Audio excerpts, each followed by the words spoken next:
Style style হ ছন্দল মিষ্টি হা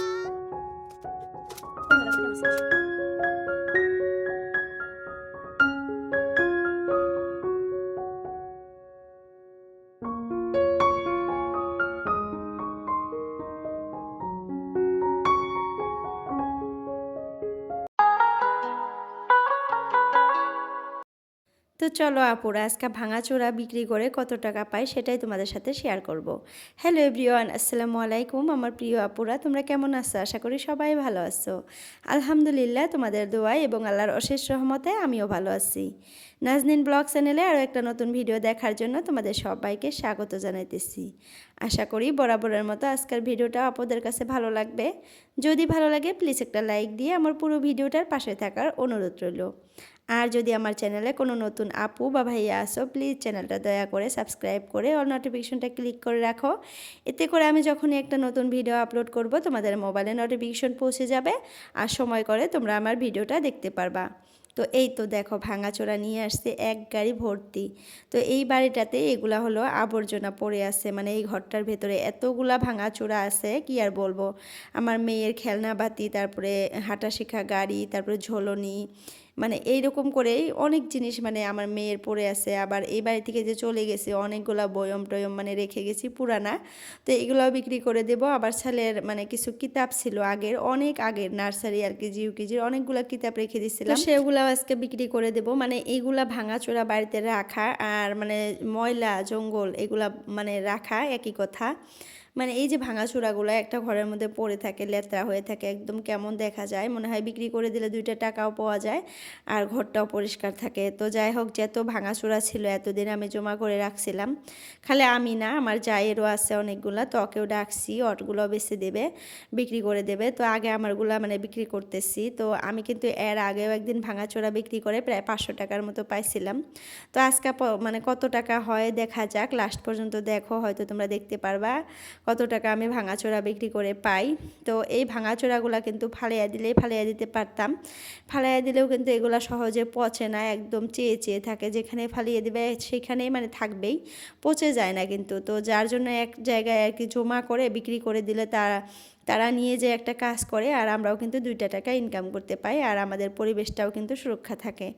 তো যাই হোক, আমাদের মানে আমার যে ভাঙাচোরাগুলো ছিল ওগুলা কিন্তু একদম মেপে ঝুঁকে একদম তুলে রাখছে। তারপরে দেখো অনেকগুলা কার্টুন ছিল, এগুলো আমাদের ঘরে যখন টাইলস আনছিলাম তো অনেকগুলা কার্টুনই কিন্তু আমরা একবার বিক্রি করছিলাম। তারপরেও এই মানে এই কার্টুনগুলো রাখা হয়েছিল ঘরে কালার করার জন্য। তো এখন তো কালার টালার করা হয়ে গেছে, আবার যখন কালার করব ততদিন পর্যন্ত কিন্তু এই কার্টুনগুলো থাকবে না, পচে যাবে। আমাদের ওই খড়ের উপরে না আসছিল, তো যার জন্য এইগুলো বিক্রি করে দিলাম। আর দেখো আমি ভাঙাচোরা বিক্রি করে কত টাকা পাইছি চলো তোমাদেরকে দেখাই। আর এই বাটিটাতে না আমি বেসন নিয়ে আসছি, কেন জানো, এই বেসনগুলো না একটা বয়ামে ছিল, রেখে আসছিলাম।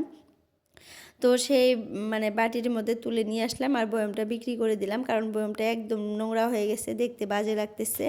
তো যার জন্য এই যে দেখো আমি ভাঙাচোরা বিক্রি করে আজকেও 500 টাকার মতো পাইছি। কিন্তু এখান থেকে 50 টাকা আমার জায়কে দিতে হবে, কারণ এই যে কার্টুনগুলো যে বিক্রি করলাম সেখানে আমার জায়েরও কিছুটা কার্টুন ছিল। তো যার জন্য কার্টুনের মানে কার্টুনটা বিক্রি করছি আমি 100 টাকা, তো সেখান থেকে ওকে 50 টাকা দেবো আর আমি 50 টাকা নেব ভাগ করে। তো যাই হোক, ভাঙাচোরা বিক্রি করে তো 500 টাকার মতো পেয়ে গেলাম। তারপরে দেখো আবার বিকেলে আমার পার্সেল চলে আসছে, তো এখানে দিতে হবে এখন আমাকে 800 টাকা, মানে 2টা পার্সেল চলে আসছে। 800 টাকা না, সরি 800 টাকা না, 1400 টাকা, 1400 টাকা। মানে 2 সেট পর্দা আসছে, 2টা খিড়কির, মানে লং লং একদম 7 ফুট, এত পরিমাণে লং কি বলবো। এখন আবার এই পর্দাগুলো একটু করে মানে কাটতে হবে, কাইটা সেলাই করে তারপরে লাগাইতে হবে, মানে এত লং আসছে। আগেরটা তো 5 ফুট দিছিলাম, তো 5 ফুটটা একটু ছোট হয়েছে, শর্ট হয়েছে, যার জন্য সবাই বলতে যে 7 ফুট দাও, 7 ফুট দিলে ভালো লাগবে দেখতে। তো আমি 7 ফুট দিয়ে দিছি, কিন্তু এখন আবার দেখা যাইতেছে যে অনেক লং, অনেক বলতে 5 ইঞ্চি কাটতে হবে, 5 ইঞ্চি কাটলে মানে ঠিক হবে। তো যাই হোক পার্সেলগুলো নিয়ে নিলাম। তো চলো মানে পর্দাগুলো তো দেখেই নিলা, তারপরে এই বক্সটার ভিতরে কি আছে এইটা এখন খুলে তোমাদের সাথে শেয়ার করি, এটার ভিতরে কি আছে। তো আমি না এখন আর কয়দিন আর মানে অর্ডার টর্ডার করবো মানে করবো না অনলাইনে, একদম বাদ দিব। একদিন এখন শপিং মহলে যাব, একটু বাজারে যাব, বাজার যেয়ে শপিং মহল থেকে কিছুটা কেনাকাটা করব। মানে অনলাইন থেকে অনেক কিছু কেনাকাটা হয়ে গেছে, এখন যে গোটা জিনিস আছে এগুলো এখন অফলাইন থেকে কিনবো। আর বাজারে যেদিন যাব সেদিনও কিন্তু তোমাদের সাথে শেয়ার করব। আর এই কার্টুনটা দেখো কিভাবে খুললো আমার ভাতিজি আর আমার ছেলে দুই পাশ থেকে টেনে টেনে। তো এখানে আছে 10টা টপ, ফুলের জন্য আমি টপ অর্ডার করছিলাম ব্ল্যাক কালারের। তো এই যে 10টা টপ চলে আসছে, আর এই 10টা টপের দাম নিচ্ছে আমার কাছে 200 টাকা। আমার মনে হইতেছে আমি ঠকে গেছি, কারণ ছোটো ছোটোই ছিল, অতটা বড় ছিল না, মিডিয়াম সাইজ। তো এইগুলো মনে হয় বাজারে 15 টাকা বা 10 টাকার মতো নিত একটা করে, তো এখানে আমার কাছে 20 টাকা করে নিল একটা। তো জানি না ঠকে গেলাম না জিতে গেলাম, তারপরেও 10টা টপ আনছি। এই 10টা টপ আমার জন্য মানে অনেক কিছু, অনেক দিন মানে অনেক কাজ করতে পারবো। এখানে অনেকগুলো ফুলের চারা লাগাইতে পারবো। তো 10টা ফুলের চারা এনে আপাতত লাগাবো। আসলে আমার বারান্দায় যদি টাইলস লাগানো থাকতো আমি আরও সুন্দর সুন্দর কালারিং মানে ফুলের টপ নিয়ে আসতাম। আর ফুল গাছ লাগাইয়া মানে ইনডোর প্ল্যান্ট লাগিয়ে তারপরে ভিতরে রেখে দিতাম বারান্দার ভিতরে।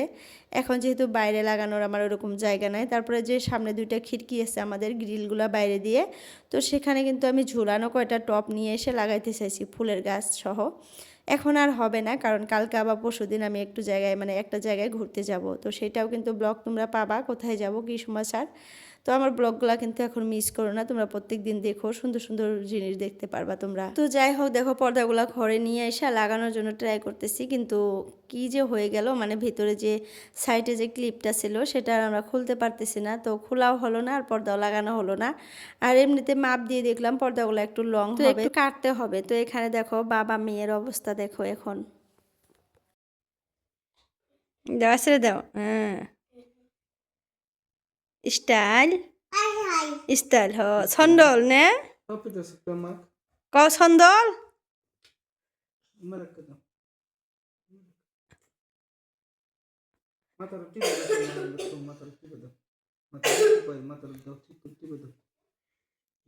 স্টাইল করে দিতেছে, তাও হবে না। তুমি স্টাইল করবে না মা? তুমি করছাও করছাও, তোমার আব্বা সুন্দর সৈন্যল। টাটা দাও আম্মা, ক্যামেরায় টাটা দাও, bye bye bye bye. Puppy দেও একটা, ফ্ল্যাঙ্কিস দেও একটা করে। আর তুমি তো চিরুনটা থাও, হ্যাঁ থুয়া হেরে দাও, হ্যাঁ থাও, হ্যাঁ ওই সেহান দাও। চিরুনি থাও, যাবো না তো দিকে ফ্ল্যাঙ্কিস দিব, চিরুনি থু না। যে তোমার আব্বা তোমাকে মাথা ছেড়ে দিব, দাও সুন্দর করে দিব তোমাকে, হ্যাঁ ও করে দেন না, অতি আপনি করে দিব। তোমার আব্বাক দাও, তুমি তোমার আব্বাক দাও, আসলে দাও সুন্দর করে আসলে দাও, তোমার আব্বাক আসলে দাও, হ্যাঁ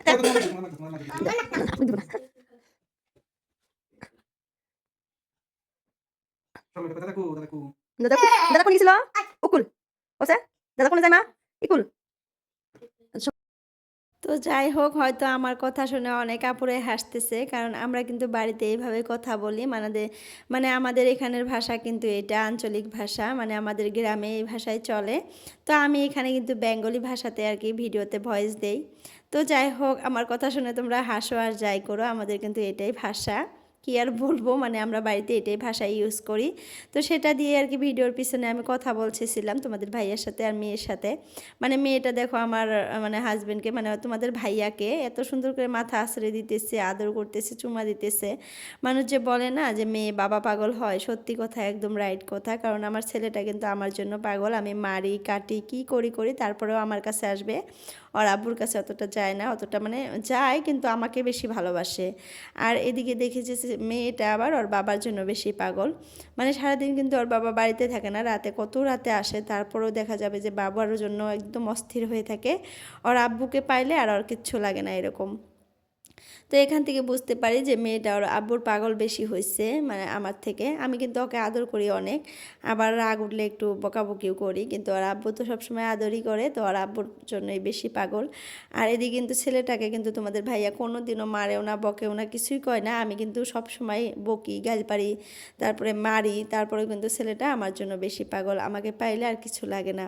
মানে মারবো তারপরেও দেখবো যে একটু পরে আমাকে এসে ডাকতেছে মা, মা বলে আমাকে এরকম করবে ওরকম করবে, মানে আমি যে মারছি সেটাও একটুতেই ভুলে যায় এরকম আমার জন্য, তাও মানে ওর ভিতরে একটু মায়া কাজ করে।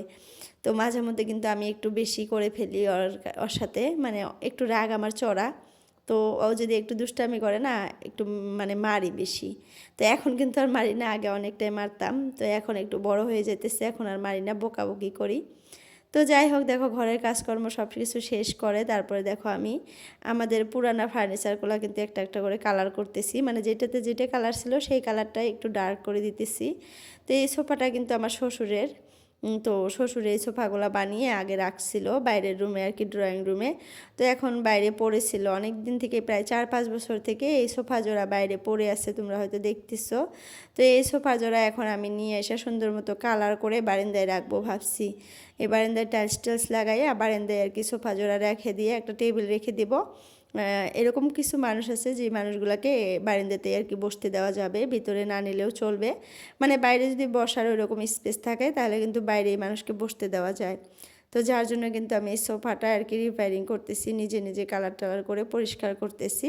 তো এই সোফাগুলার কিন্তু গদিও আছে, তো গদিগুলার কভার বানাতে হবে, কারণ আগের কভারগুলো না একদম নষ্ট হয়ে গেছে বাইরে পড়ে থেকে থেকে, ধুলি বালি দিয়ে বাচ্চারা খেলে টেলে একদম ছিঁড়ে ফেলছে। তো এখন নতুন করে কভার বানাইলে তাই কিন্তু আবার সোফাটা একদম নতুন হয়ে যাবে, একদম পরিষ্কার হয়ে যাবে। তো আমি ভাবছি যে বারান্দায় রেখে দেব, মানুষ আসলে এখানে বসতে পারবে, আমরা আড্ডা মারতে পারবো, বসে থাকতে পারবো। আর কাঠের জিনিস অতটাও কিন্তু নষ্ট হয় না, অনেক দিন যায়। তারপরেও দেখলাম যে জায়গায় জায়গায় একটু ঘুনে ধরছে, তো প্রবলেম নাই, অমনি কালার টালার করে বাইরে রাখবো, এটা তো আর ঘরে নেব না, এখানেও বসতে পারবো। তো যাই হোক, দেখো তোমাদের সাথে কথা বলতে বলতে কিন্তু আমি অনেকখানি কালার করে ফেললাম। আর এই জিনিসপাতি কালার করতে না আমার অনেক ভালো লাগে। আমি কিন্তু আমার ঘরের বারান্দার সম্পূর্ণ গ্রিলের কালার কিন্তু আমি নিজে হাতে করছি। তোমরা দেখছো না নাই জানি না, আমি কিন্তু নিজের হাতে গ্রিলের কালারটা করছি। তো যাই হোক, দেখো সোফার কালারটাও করলাম, আবার ভিতরে যে একটা শাশুড়ি আমার মানে বেড আনছি, ওই বেডটাও কিন্তু আমি নিজেই কালার করছি। আজকে আবার সোফাটা কালার করতেছি। তো সব পুরানা ফার্নিচারগুলো আমি নিজে হাতে কালার করব, করে করে রিপেয়ারিং করে আমার ঘরে রাখবো আমি ভাবছি। তো এগুলো কিন্তু ফালাইয়া দিলে ফালাইয়া দেওয়া যাবে, কিন্তু আমার কেমন জানি ভালো লাগে না, মনে হয় শ্বশুর শাশুড়ির হাতের জিনিস কিছুটা নিজের কাছে রেখে দেই, ভালো লাগবে। তো যাই হোক আপুরা, আজকের জন্য ভিডিওটা এতটুকুই রাখলাম। সবাই সুস্থ থাকো, ভালো থাকো, বাই বাই, আল্লাহ হাফিজ।